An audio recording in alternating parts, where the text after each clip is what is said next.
Good evening, everybody. This is Professor Tennyson Mokuchini. Welcome to the first session on your literature review. You will be aware that we have a two-part delivery of the literature reviewing related aspects of your program. The idea is that the first part of the first session will look at much more lower level elements that are related to reviewing literature.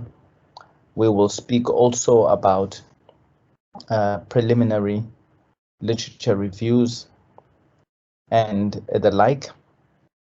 And then the second aspect, when we do the second part, we'll look at much more critical literature reviewing and the different typologies, the different types of literature reviews that exist.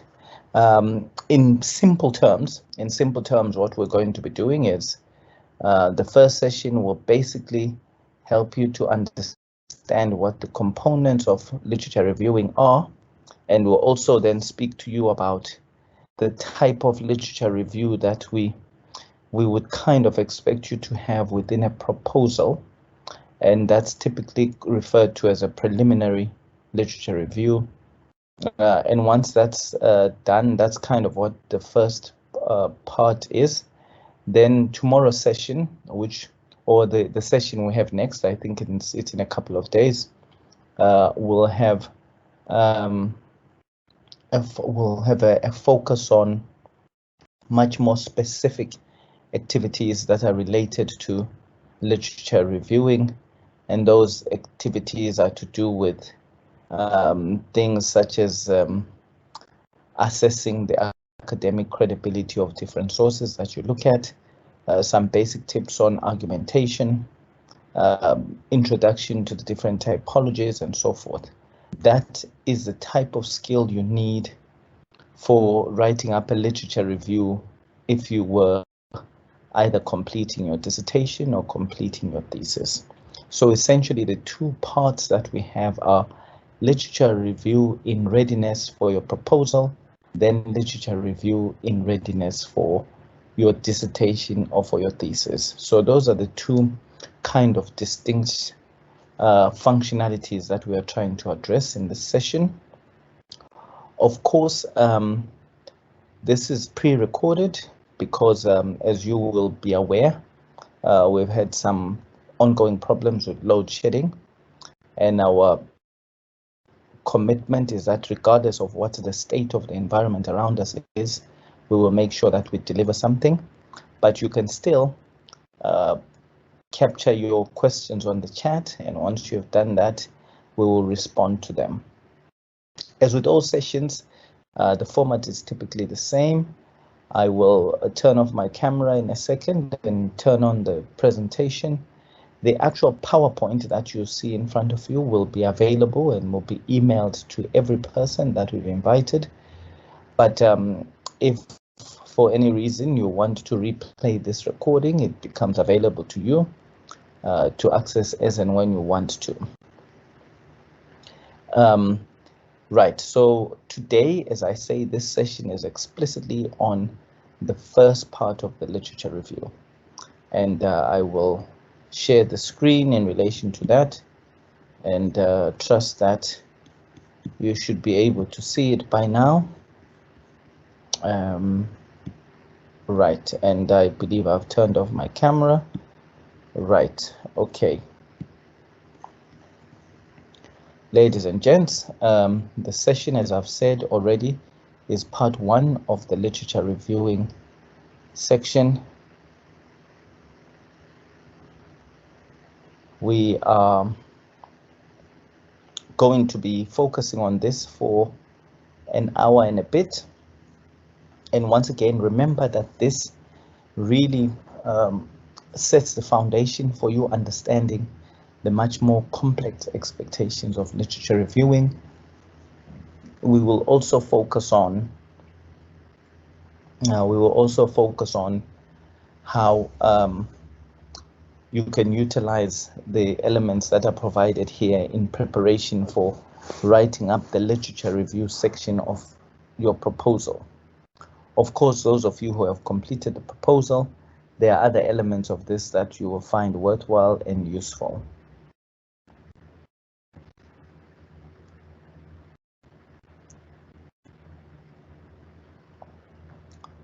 For those who might not already know me, my name is Professor Tennyson Mokuchini. I'm facilitating today, and I'm also the program leader. Actually, the program was conceptualized, and kind of the primary parts related to it were written by me. So I have, but as you know, I'm supported by a very, very capable team who will be providing some of the lectures that you are going to be exposed to in weeks to come. Now, as far as this session is concerned, we expect that you should be able to have a clear definition of what a literature review is and understand its importance. And once again, I will speak to you about the reason that it's important that we always depart with a definitional clarification of the phenomena or concept that we're looking at. I will share in very brief the different literature review typologies. The detail about how each one works will be something that I will cover a little bit later on in the second session. Then, of course, I will speak to you about the expectations around how you search for primary, secondary, and tertiary sources relating to your study.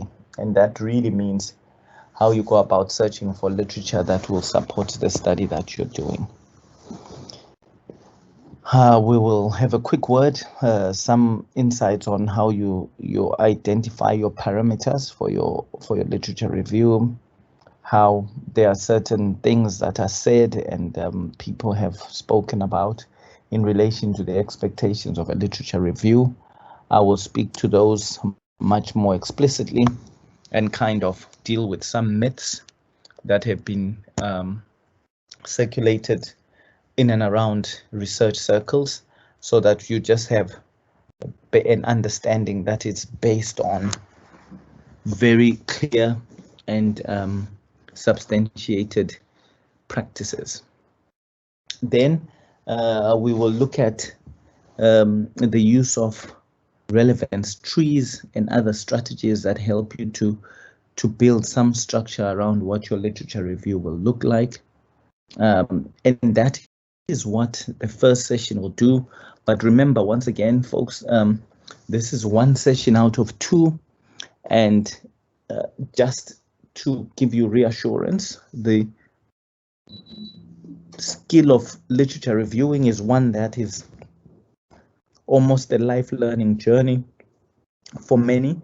You will find that what you learn now and what you learn in your next session is will be foundational, and the more you review, the better you get at it, and the more reviews that you read, the more you will identify how different people approach it, because once you kind of get this repertoire of your insights into different literature reviewing formats, you will then be best placed to actually become much more adept yourself at the whole process of reviewing literature. Now, these definitions of literature reviews, they vary from the very generic to those that are very specific. And one of the ones that kind of helps to just get you onto the same page that I am departing from is one that says that a literature review is a paper that summarizes and discusses what has been previously published on a topic. It explores the past research and its strengths and weaknesses. And this is a very generalized definition. It's got some components that are missing, but the key bits that it talks about is the idea of this summarization function of a literature review, this discussing function of a literature review, and this function of assessing strengths and weaknesses of previous contributors. And those are key things that you need to hold on to as we proceed further on into this engagement around literature reviews.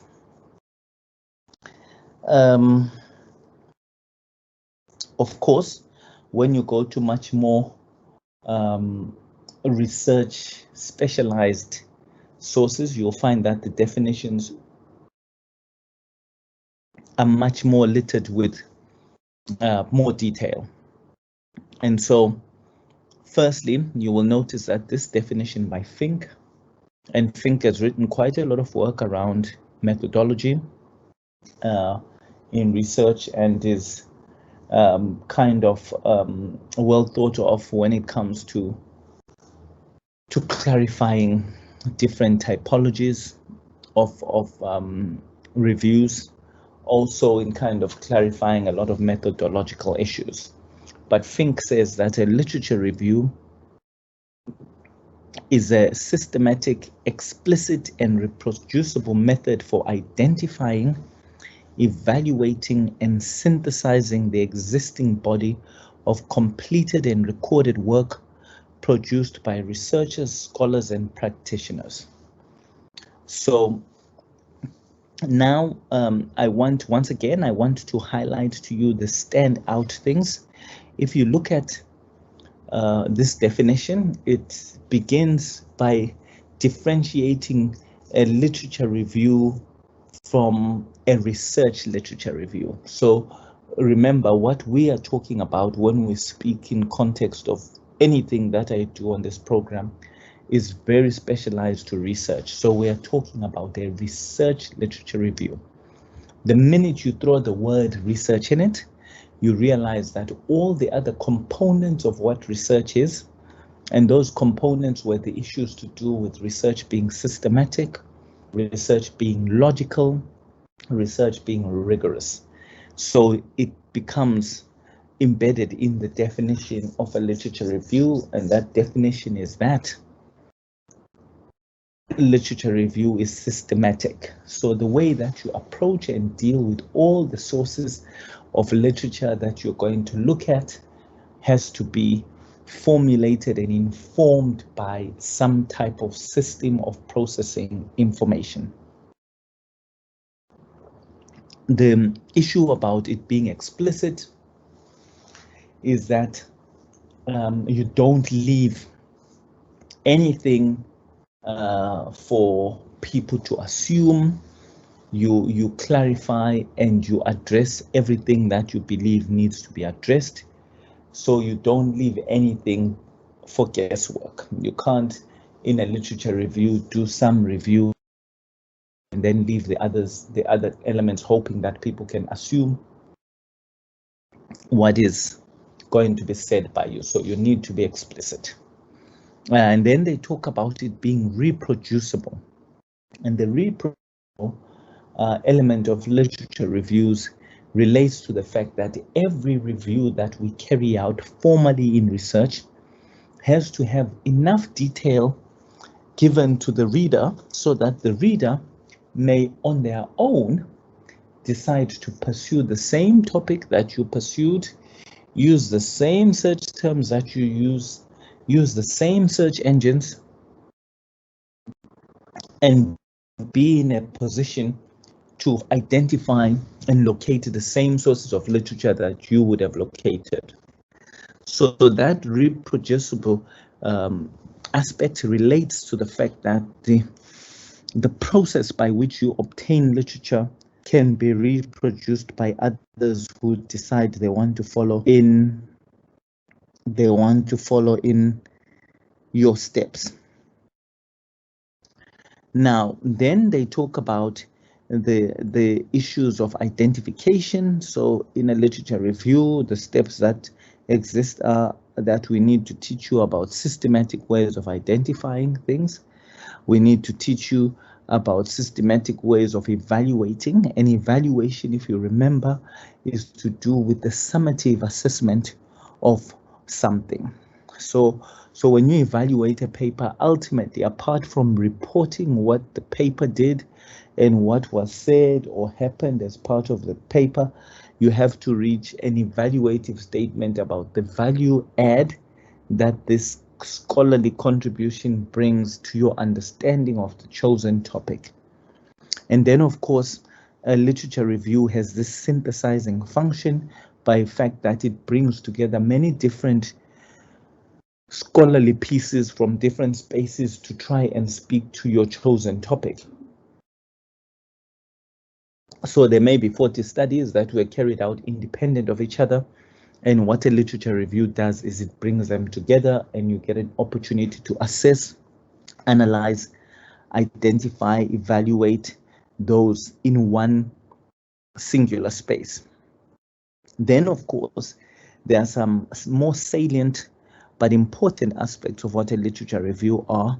The fact that it is about existing bodies of completed works.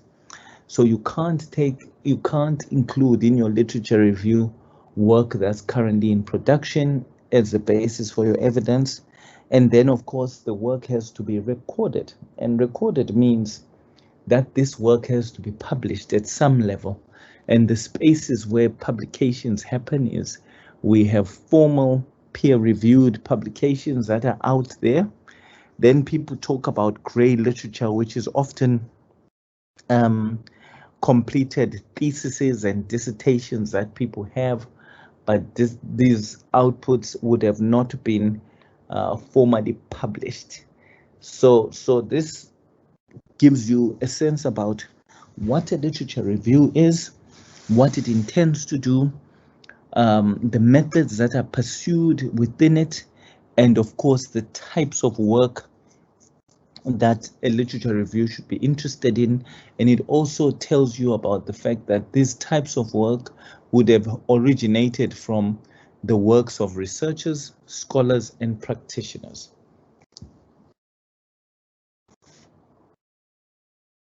Now, the other learning outcomes that are expected out of this is that we will ensure that you become much more competent at the evaluation of literature. And when I say evaluation, I'm saying being able to make a summative opinion about the relevance of the work that you're looking at, its value and its sufficiency. And then, of course, in all of this, there's an expectation that we're going to apply critical perspectives. So you will not just read things for what it is and comment blandly. You will actually be looking at critical positions, points of argumentation, and being able to critique things in an informed way. And along with this, we'll speak about the art of developing and defending your own arguments. Of course, when things are taught to you for an hour and a half, all you tend to do is to get a sense of what the expectations are, but the actual skill of practicing as per expectation is something that will come with practice, will come with time. So on that same story about what literature reviews are, there's additional voices that talk about that clarify and confirm that literature review is really about being comprehensive, giving an up-to-date overview of public information on a subject area. Also, they give an account of credible published research on the topic, and then they give a critical look at significant and relevant existing literature. So remember, there is the whole way in which you will identify what matters and doesn't matter to your topic, and the literature review allows you to give a critical overview of what is going on, the key arguments, the key debates, the key positions, and so forth. And what a literature review isn't is that it is not a list of all material published or just a descriptive summary of each piece.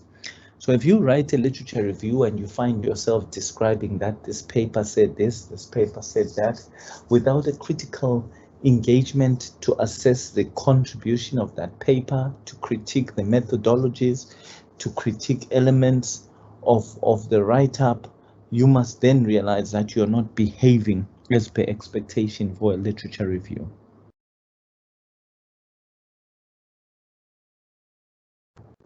As I have already alluded to, there are two types of literature reviews or spaces in which we are expected to review literature.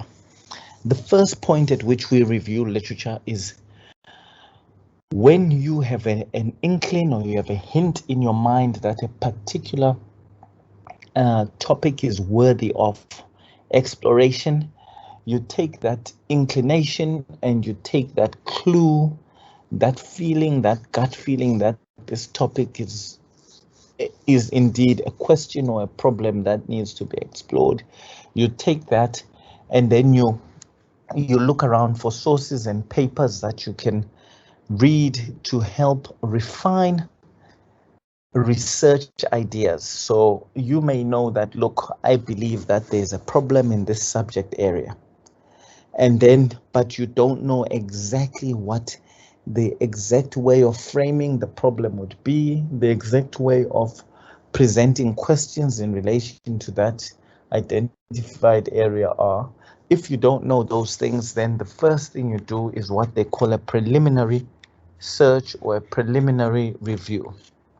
And a preliminary review is exactly about finding a way for you to confirm that your identified area of interest is indeed something that's substantiated by the literature. So you may find that in any one study, people will do 4 or 5 different preliminary reviews. And that's because maybe the first review that they do will show them that the topic that they thought was worthy of investigation is not worthy of investigation because it has been attended to and the questions that they thought had not been answered have been answered. They just were not aware of the publications that do this.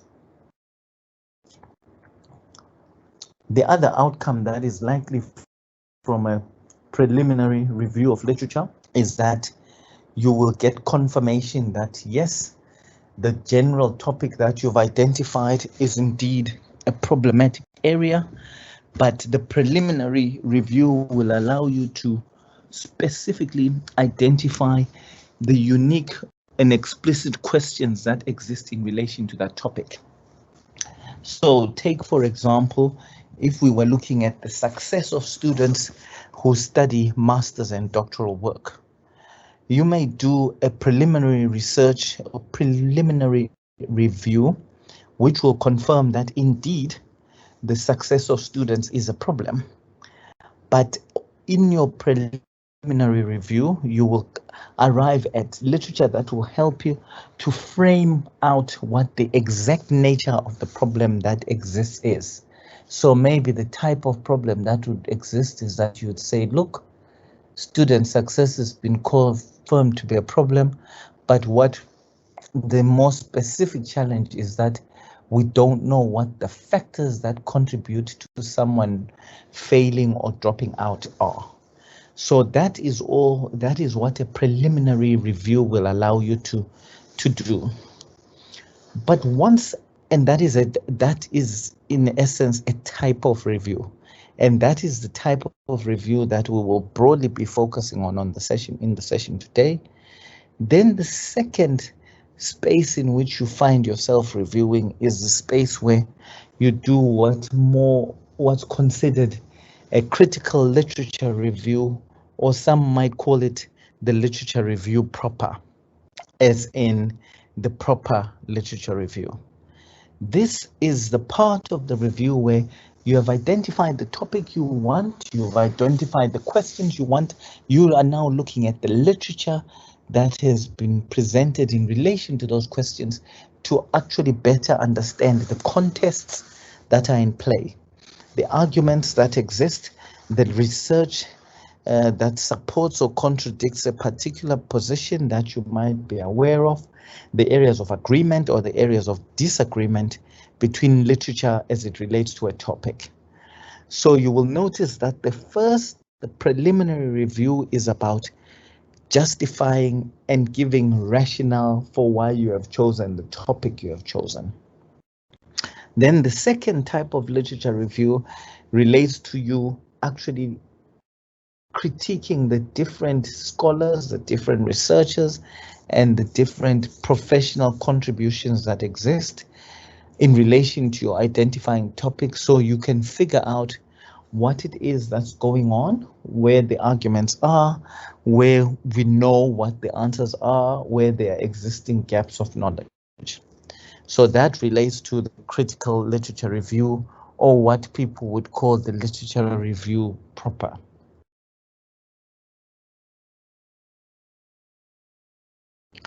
Now, with all literature reviews, they have basic characteristics, and I'm going to share some of them for you. Already, if you have had a look and kind of internalized the different definitions that were offered earlier on, you will find that these characteristics I'm sharing with you are not in essence anything brand new. They're just an extension of what the definitions already had. But you will know that effective literature reviews outline important research trends. So remember, you're looking at all literature that has been done in relation to a topic. So when you bring it all together, that's your opportunity to say, hey, look at the trend in the way that this topic is understood. So things like mixed methods research was a product of people doing literature reviews, where they would look at qualitative studies and look at quantitative studies, and they would always discover that these studies were never pure. They always had a little bit of quali in a quantitative study, and they also had a little bit of quantitative in a qualitative study. So that gave the basis for understanding the important research trends that were going on. And similarly, when you do a literature review and it's done effectively, you will notice that it spells out the different research trends that exist. Okay, the next thing that an effective literature review does is that it's effective in assessing or bringing out the strengths and weaknesses of existing research, either in terms of showing the strengths and weaknesses of different papers or different contributions, but it also gives you a much more global authority to talk about the strengths and weaknesses of a total body of research as it relates to a topic. So, and this is where people will come back with conclusions that sound something like this. You may find that a person will say, hey, it seems like all the research that has been done is Western research, and none of it is from the non-Western countries. That becomes your global position about the overall strengths and weaknesses of the research in a specific field. Also, when you join up everything that has been published in relation to a particular question, it gives you an opportunity to identify the questions that have not yet been answered. In other words, the potential gaps in knowledge that exist in relation to a specified topic. Then, of course, when you identify those gaps, that becomes a motivating factor for you, indicating what areas need to be studied further and so forth. So effective literature reviews give you an opportunity to establish a need for current and or future research projects. And then, of course, once you have done all this, and you can show the important trends, you can show the limitations, you can show what it is that is needed to going forward, you then have that golden recipe for building a full justification of the focus area that you would have chosen.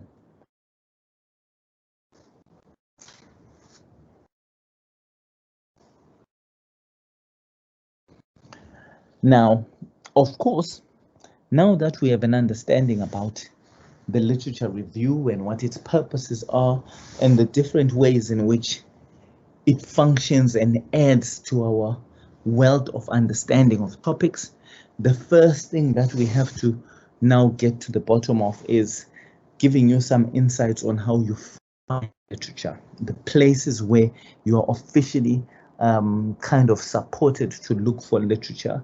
And these next few slides are literally just there for information. It is to provide you with a guide for your actions as you work on this.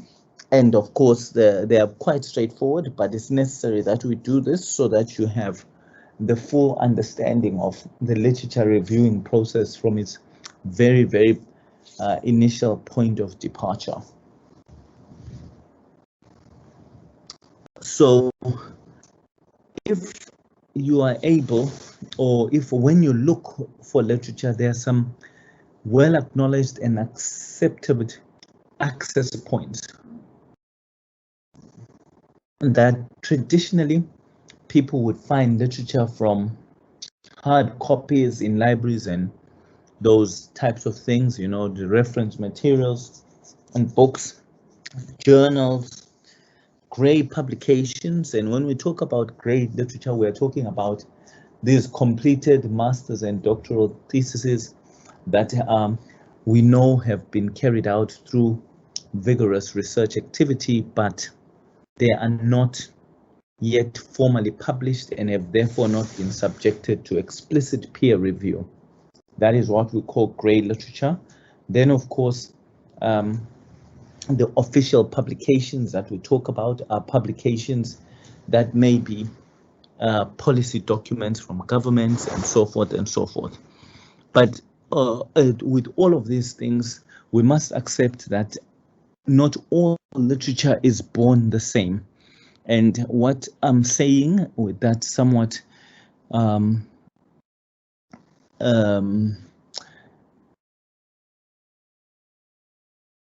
cross-worded statement is that there's an acknowledgement that different types of literature sources offer different qualities of literature in as far as research is interested.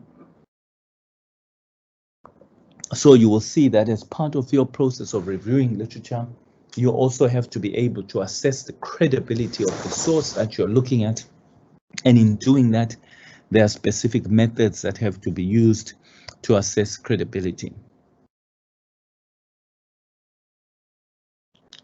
And once again, once you found that literature, its use to you can be for all sorts of reasons, many of which have been described so far when I spoke about the definition. But the literature you find could be to help you focus your interest a bit more, so you read and you get a finer sense of what's really going on in a field. It helps you to better specify what question that you're interested in is. So the more you read about a topic, the better you understand the different terms that are being used and so forth and so forth. Then the next thing is if you have a position that you hold in relation to a particular issue, or you have argued for the fact that something is worthy of study, literature will help you to argue that rationale and that position. Then, of course, there is within research, there is nothing that you can do without having effective support structures for your position, having a theoretical basis or evidential or empirical basis informing the direction that you take. So literature will help you to theoretically inform the direction that your study will take. And of course, once you have that literature, it will help you to identify the appropriate design for your study. It also helps you in developing that content that you need for the literature review proper, as in the critical literature review that I spoke about.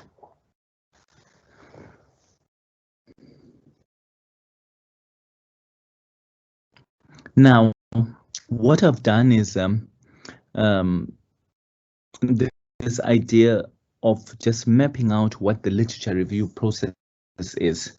It is an iterative process, and basically what we mean by that is that it's It's ongoing, it's repetitive, but it's progressive at the same time. So there are certain things that you keep doing as you become better at the review process, but when the more you find out, the more you must go back to those things to do them. So for example, you may be someone who starts off by saying that, look, you are interested, you have particular research questions and things that you want to understand. The literature will help you to define the parameters. So when you read up on this thing, and if you work from the left of your screen that you're looking at, you will see that you've got research questions on objectives, and that when you engage with literature, it helps you to define much more clearly where your interest starts and where it ends. So you define and can define your parameters of interest. And once you have got that, you are in a position to generate and refine the keywords that you're going to now use to search for this data that you're interested in, or literature. And once you've got that, you're in a position to conduct the search. And when you conduct the search, it will give you hits or give you results. And from that, you can obtain the literature, which you are then in a position to evaluate and record.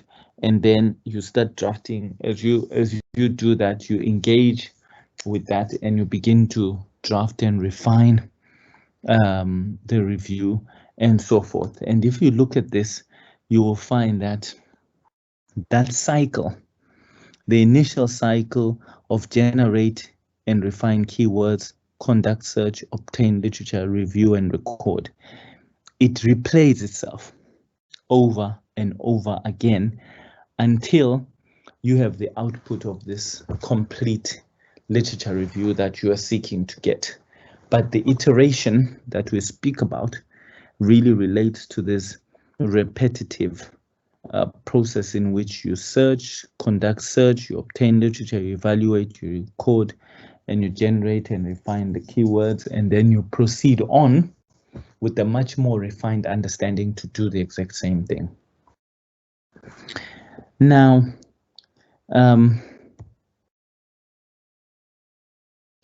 when you read a paper, and this is where now the active skills of practicing the art of literature review come into play. When you read a paper, apart from just reading it so you have basic knowledge about the topic, there's an expectation that you are reading, and you're reading this with very specific practices and behaviors that will help you to have a much more critical understanding of the questions that exist in relation to a topic, the issues that remain unanswered, and of course, the gaps of knowledge that you want to pursue. As you do this, there are a number of frameworks that are used by people to assess and read, or in other words, appraise the type of the literature that they have in front of them. And the sort of things when you're summarizing sources before you're able to write up on these sources, you ask questions like, who is the author? What is the purpose of that paper or that source that you're looking at? What is the theoretical perspective that drove them, or indeed the research methodologies that they used? And I say what is, I'm asking you to ask what the particular item is, but in addition to that, you are expected then to do the critiquing of the evidence that exists in relation to that element, and doing some type of evaluative engagement with the literature. So you ask, who is the intended audience of the item that you're reviewing? What is the principal point that is being made by this? What is the ultimate focus of the researcher or the author? Because in that there's a principal point, and they will draw conclusions in relation to what it is that they were exploring. They offer a thesis or a position about what it is that they understand to be going on. And of course, if there are things that they disagree with, they offer contentions and or questions about how the world should progress further. And then you also look at the work to ask questions like, how is this position or the claims that are made by the author supported? And how does this study relate to other studies that have looked at the same problem or topic? Does it agree with them? Does it disagree? Does it add to them? Does it take away from them? How seminal is it in relation to the others, and so forth? And then, of course, each paper that you read is ultimately intended to be a source of information or to have some relevance to what you are intending to study. So it is important at some point when you look at the work to ask and clarify this question about what the study you're looking at proposes to add to the study that you have planned for yourself. So how does the study that I'm reviewing add to my project that I'm intending to work on?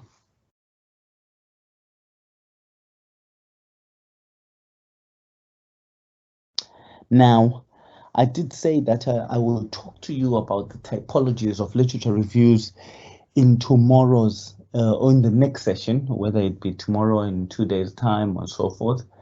I'm mentioning them here so that you understand that there are different types of literature reviews, but I want you to understand this just for the purposes of knowing that there are different types, but not so that I teach you in depth about the different types quite yet.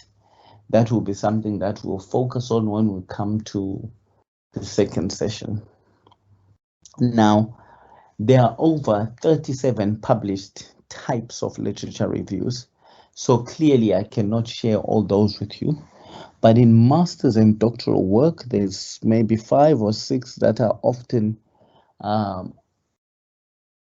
identified within these types of work. So the first is a narrative literature review, and that really is about, it's a kind of the most traditional type of literature review. Some people talk about it as being a thematic literature review. So basically, you look at different themes that are argued upon in relation to a particular question, and then your literature review will follow that structure. So it will go from one theme to the next. So if, say, you were doing a literature review on the contributors to non-success among students, I would say, look, the literature says that there are 3 themes that should be pursued. The first theme is that students fail by virtue of being poorly prepared for the work that's ahead of them.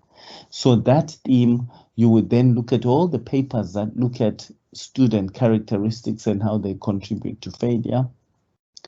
Then you might have another theme that says people's success is to do with systemic problems in the institutions where they study. And then if that is indeed the second theme, you would have papers under that theme and you engage with them in that way and so forth. So that is a narrative literature review.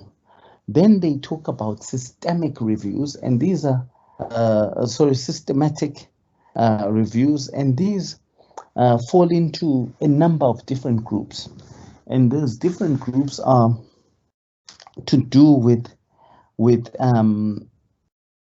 the type of way in which groups of papers are brought together to be reviewed. So sometimes, like in a quantitative systematic review, people will bring together only studies that explored a particular topic using quantitative methodologies. So if the study that you had was a quantitatively based study, then we would make that or include it in the review. I've mentioned the meta-analysis, deductive, and meta-synthesis, inductive, and I will speak more in detail about those, but they're kind of some of the hybrids that exist in relation to systematic types of review formats. Then the other type is something that they call the argumentative literature review. And this basically refers to a literature review in which you review literature, but you group the literature according to the different arguments that it seems to speak to.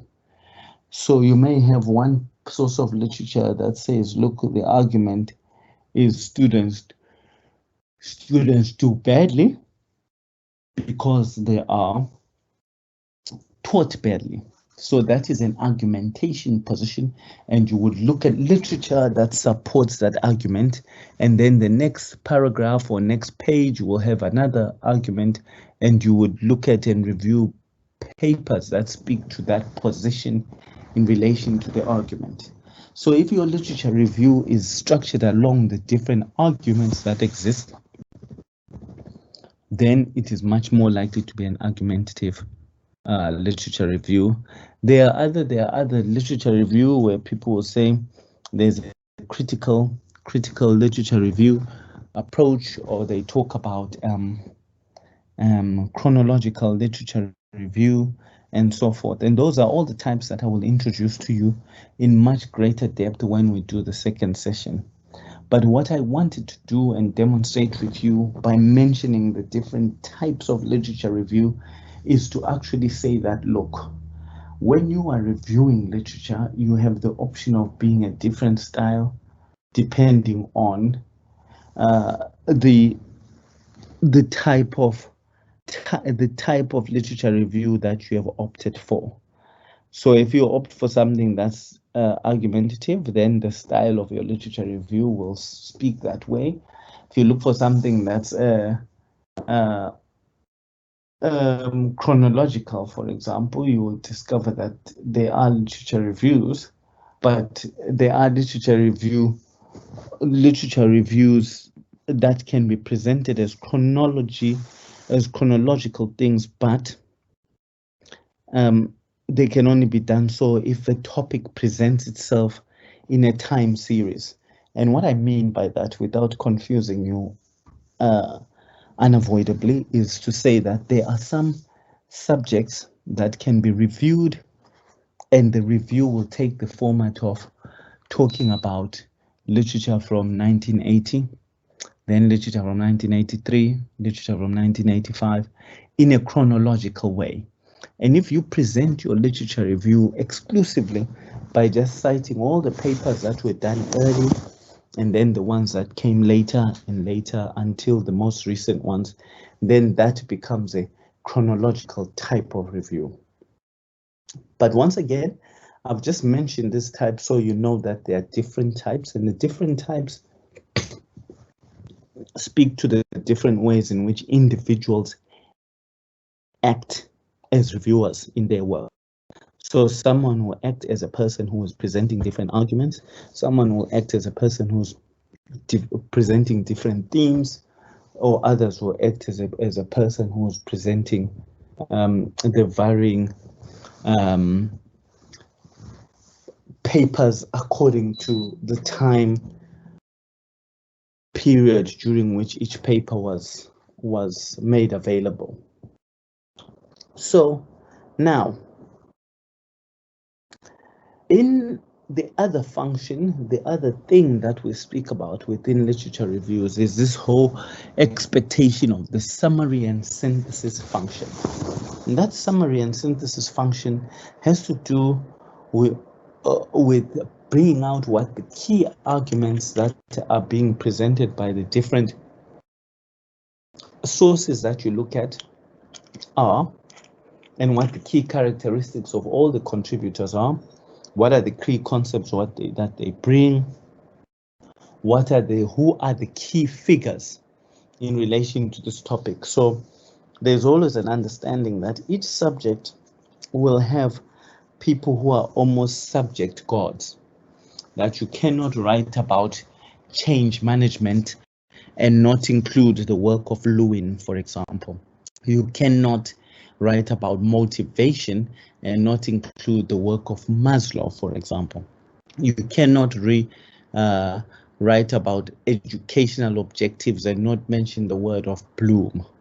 So you need to understand in your study area who those key opinion leaders are, and who the key figures in relation to your topic area are, because they must be included at some point in your summarization of the topic. I've spoken about the existing debates and the theories. I've spoken also about the fact that when you do a literature review and you're reviewing particular papers, you have an opportunity to assess the methodologies that were used by each of the contributing authors, so that you can critique those methodologies in terms of how valid they are, how credible they are, what they bring and offer in terms of your understanding of a topic.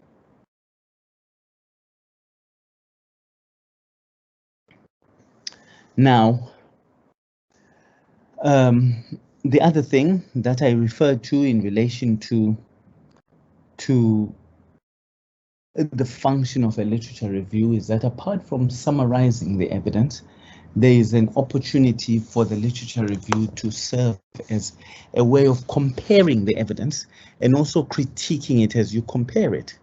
So you evaluate strengths and weaknesses of the work that's in front of you, how the different studies relate to each other, what is new that is offered by each study, what is different, what is controversial, what views have been expressed that need to be tested further, where is the evidence lacking, what are the inconclusive things that people have shown, because that comparison and critique becomes the bit of your review that is engaging, that's explicitly critical, that allows for you to offer your own positions about what you think is going on. So it's you departing from just describing things. Then, of course, once you have summarized things and you have a sense of what is being said by so and so, you have a chance now to put forward the different positions and points of view that are being put together and to synthesize and put this together, so you can say paper A says move left, paper B says move right, paper C says move this way. In summation, when I put everything together, this is the position that I think is most prudent to adopt in relation to the topic that I'm exploring.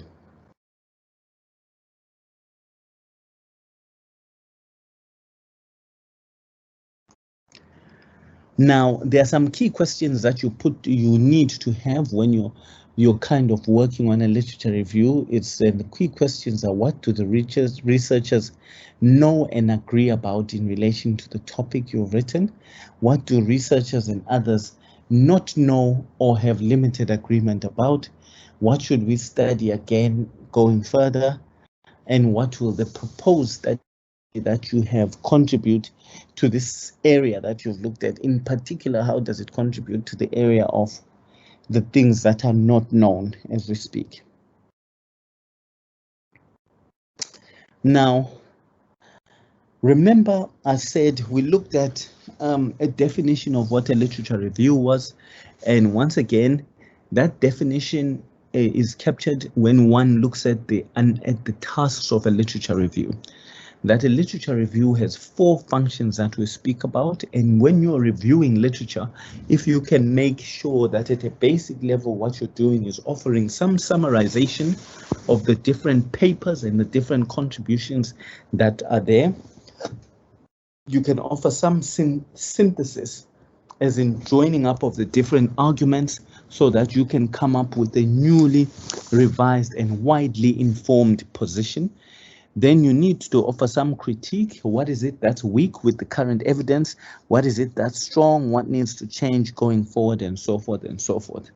Then, of course, you do a comparison that looks at comparing the different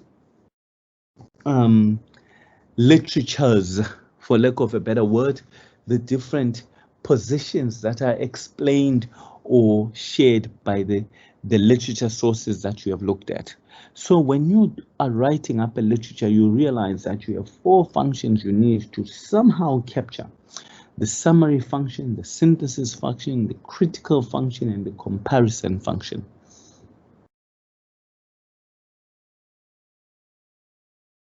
Now,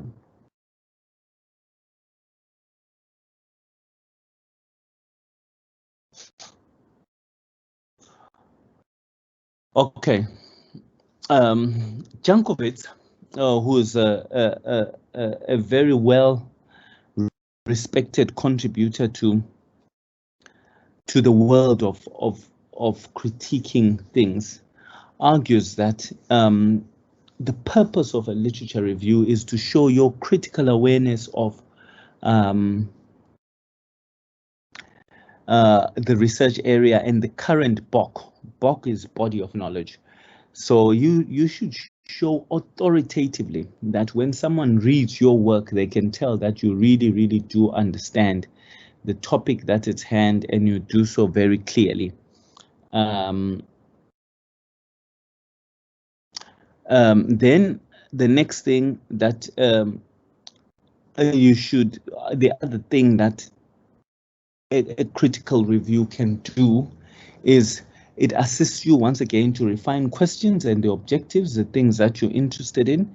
It allows you to explore uncharted research possibilities.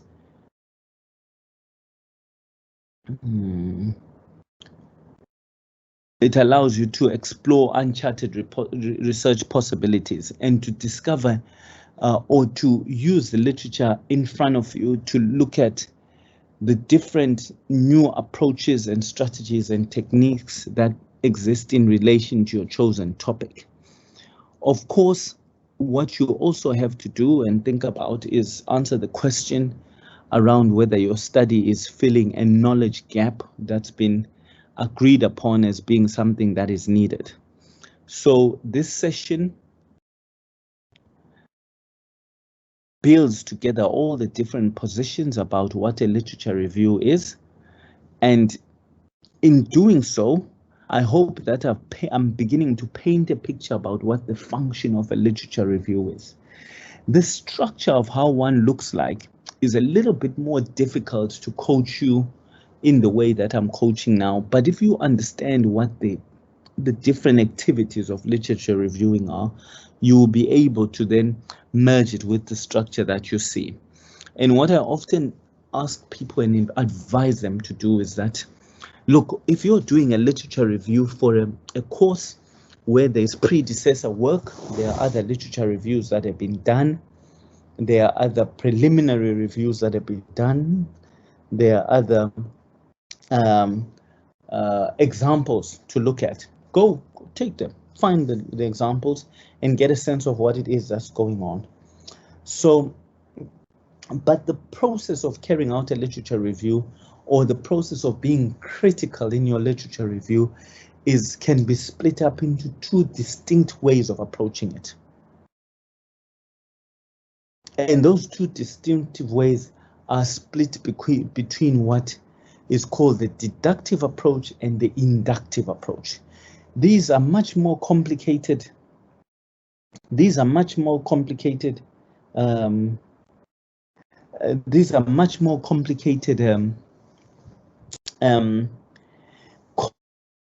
Concepts which I'm introducing now just for the sake of you understanding how when you write a literature review, there are essentially two ways from which you can be approaching a subject. The first way is that you can find different literature on related topics, and when you read and review that literature, you start to develop a theoretical position about what you think is going on. And then once you've got that position about what you think is going on, you can test what you found by looking at the data that's available. Also, that data will be from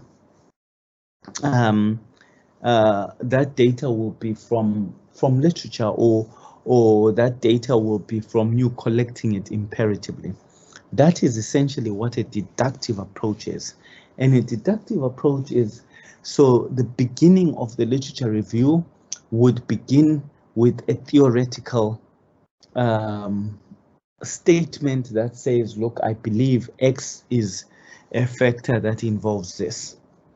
Then through you engaging with the theories that are out there, you're able to formulate a much more clearer statement about what you think is related to what and in what way. Then you could use the literature that you have in front of you as the data that you collect and analyze it. And then on the basis of that, you can accept or reject that initial statement that you put together as your hypothesis. So that's called a deductive approach to critical reviewing. Now, the more common approach that you find within studies is more of an inductive approach, where actually you begin your review of work by observing what's going on. So you pull in the literature and you read it and you do all sorts of things, you extract patterns from it, and then from that you develop tentative summations of what's going on, which are really tentative hypotheses.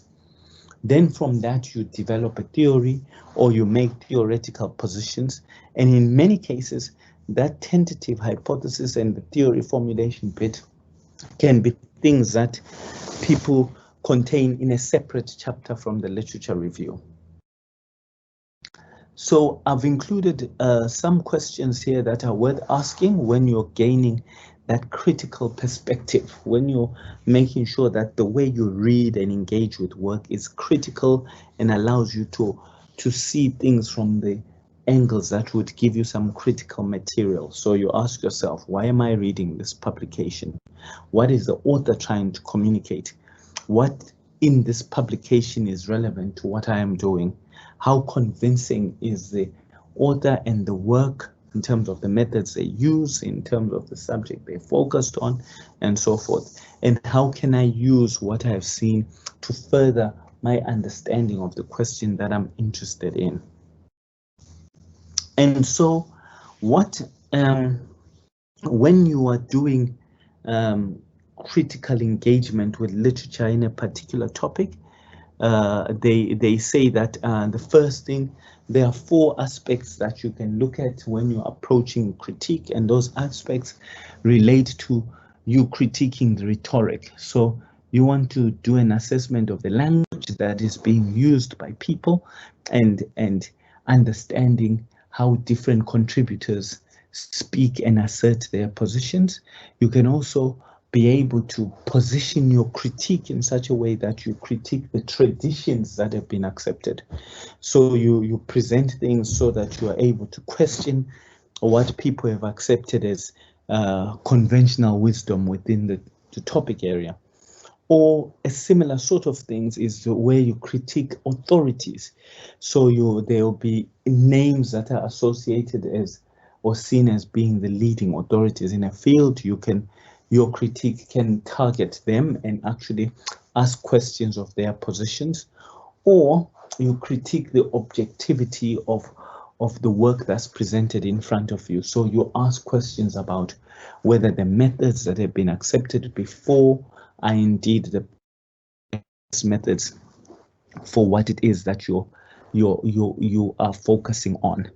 Now, when it comes to doing a critique of your study, when you're looking at a particular study and you're getting material about that study that will allow you to write in a critical way, one of the things you have to do is to have some questions that are typical questions that you can ask, so you have the material upon which to write your critical piece, your critical commentary. Now, the first thing that is presented to you in any study that you look at is the abstract. So you can critique that. You can critique the way that the study is described. You can critique whether it is indeed relevant to what you're interested in. Do the conclusions that appear to be asserted within the abstract look relevant to your area of interest or not? And of course, if you find that that abstract shows you that the work is not relevant to you, your critique of that paper stops at that point and you move on to the next paper because you've disqualified it. Assuming that you have not disqualified it, the next place that you look at is a problem statement. Is it clear? What is the purpose of the problem statement? How have they shown how significant a problem it is that they are looking at? And have they shown how significant or important the likely contribution of their work is in us understanding this problem area that you have chosen? Then, of course, depending on whether you have a qualitative or quantitative study in front of you, the next point of critique in a study is when you look at the hypothesis that's presented to you or the research questions. Are these clear? Are these relevant? Are they in any way related to your study? Are there any limitations with them? And then, of course, with each study, there are embedded assumptions that the authors of that study would have been driven by. So your question is to ask, are these assumptions explicit? Are they implicit? Are they similar to yours? Are there contradictions? Are the assumptions outdated? And so forth and so forth and so forth. And that becomes points where you can critique things. Then, of course, there's this issue around the scope of the study, or what people talk about as the delimitations. And delimitations talk about the areas that were declared as the scope of what it is that you're reviewing. So if you review a study and that study only focused on 10-year-olds and 15-year-olds, then you have an opportunity to critique that delimitation, that scope. Was the study narrowed in a way that makes it less relevant to what you're interested in, or does that narrowing help you to see things much more explicitly, and so forth? Also, you can critique. Remember, these two slides give you the sections that you can critique. You can critique the definitions that are offered. You can critique the methods. Is the research design used appropriate? Were the samples sufficient? Are the populations that were identified as the primary sources of data appropriate? Were appropriate measurements used? Were appropriate procedures used? Then the findings, are the findings sensible? Do they resonate with your area of interest? Do they appear logical? Do they appear to actually be in line with what it is that was found out? And what I mean is, you may find that there are some findings where a person will do a study of 2 people in a population of 2,000 and then make the findings sound so emphatic that it actually really looks like they're claiming things that are outside of their ability to claim. So those are the questions you ask. Then you can ask about the discussions. Was the discussion presented in the piece you're reviewing clear? Is there a clear interpretation? Do they relate their findings to the wider discourse of the phenomena that they are looking at, and so forth? Then, so far, I've given you little points of where you can critique pieces of work, but also the types of questions that you ask. Now, one of the other key ways in which people do studies or do reviews is to do what is called cross comparison between studies. And when you do this, it's you're going to review something, but you review it by comparing it to other people. So instead of reviewing it on its own and for its own purpose, you review it primarily so you can you review it through assessing how it levels up against other studies in the field. So that helps you to reveal the key points of the different things that are being studied. You can talk about the differences in the aims of each of the studies and the hypotheses that they pursued. You can compare the methodologies. You can talk about the research designs and the sampling they used, the instruments, procedures, the ways they analyze data, and so forth and so forth. And basically what you do with the comparison is particularly useful when you have studies that are contradictory in the outcomes that they push for. So if you have a study that says that the best that offers direction X. Then you have another study that offers a contradictory direction. Then what you do when you're comparing them is you now talk about their differences in their aims, differences in the methodologies, and so forth. So this slide that you've got in front of you is a useful template that you use when you're comparing study A to study B.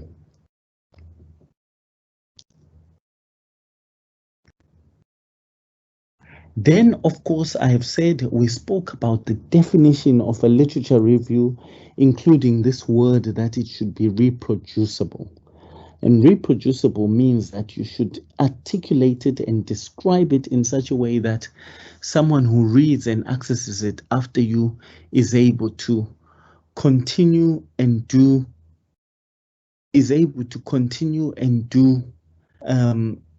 the work in pretty much the same way that you did it. And one of the ways that people begin this process is by offering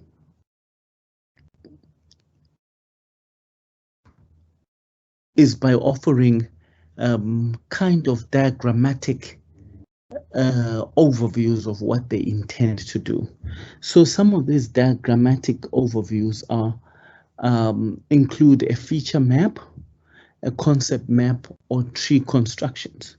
And all that this is that if, say, you were deciding to tell us what you were going to review, or the different themes, or the different arguments, or the different points that your literature review would be looking at, you could present that as a concept map, where you just show the different, you draw a picture of a tree or whatever, or just some concepts hanging, and you indicate that these are the 15 concepts I'm going to look at, and you indicate what those concepts are. And on the basis of that, when you write up your literature review, you follow the literature review according to one concept to the next. This, of course, will make much easier sense when we are focusing on it much later on, when we do part 2 of this. Once again, there are ways of organizing the content. So you can organize the content in a number of ways. Some people will choose a singular approach.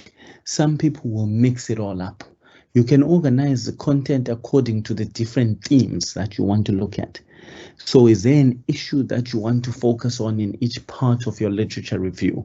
And if that is the case, you look at issue 1 and all the literature around that. You look at issue 2 and all the literature around that. Look at issue 3 and so on.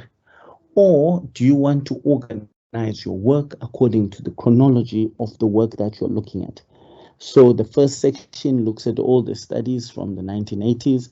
Second section looks at all the past studies from the 2000s and so forth. But both these principles of organizing can be used independently, or people can join them up in one literature review. So you have a little bit of thematic work, you have a little bit of chronology. Then, of course, there are other ways of organizing content. People will decide that I'm going to look at all the qualitative studies alone, and I'll look at the quantitative studies alone. And that is a methodological process towards organizing content. This latter option is very rarely used, but it can be used.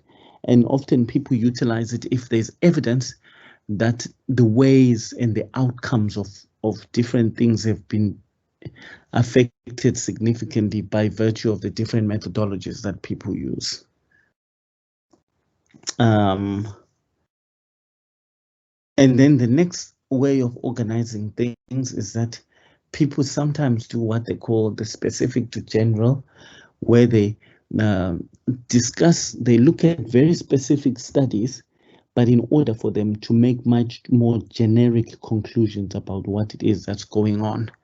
So they might say research has shown, or a study by so-and-so has shown that people who do not succeed at school have low motivation. Then once you've identified that study, you can then say low motivation is identified as one of the factors that's widely reported in such and such.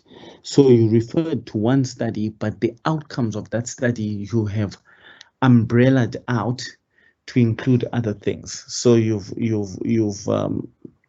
spread it out to allow you to draw conclusions about wider issues.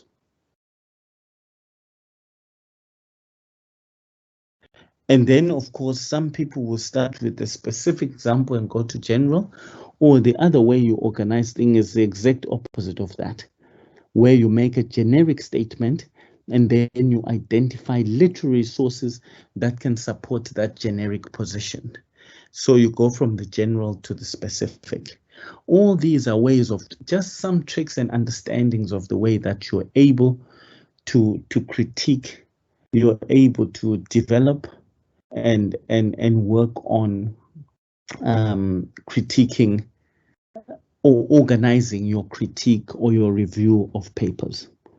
Now, folks, what we have reached the part of the presentation that goes on to the critical review. And remember, when I said critical review, I spoke about the fact that this is the review where you have confirmed the topic you want, you have made the choices you want, you have, and so forth. You are now literally trying to review work so you can understand the contexts that exist in relation to the topic and the questions you have chosen.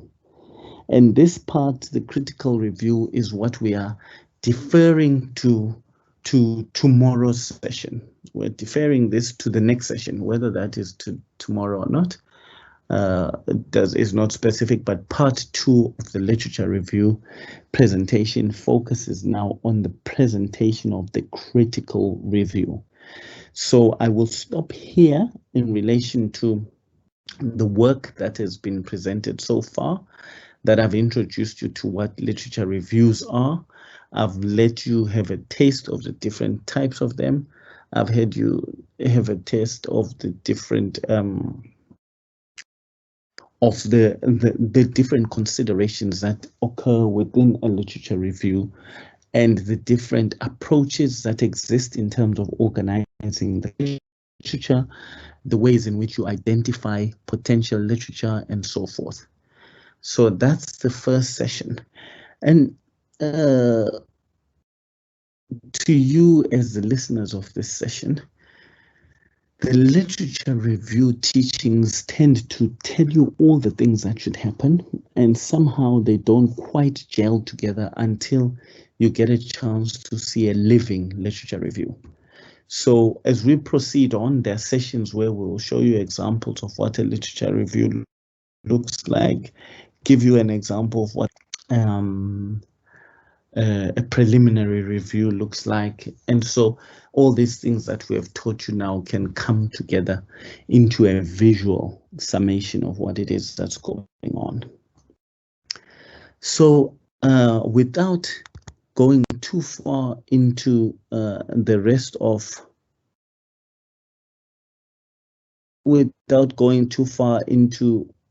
what should be covered tomorrow, I will take us off. I will take us off the shared window and once again indicate to you that you have the option of posting your questions on the chat, but because this is part of a session that is a 2-part session, you may want to wait it out a little bit until you've seen part 2 so you can present your questions then.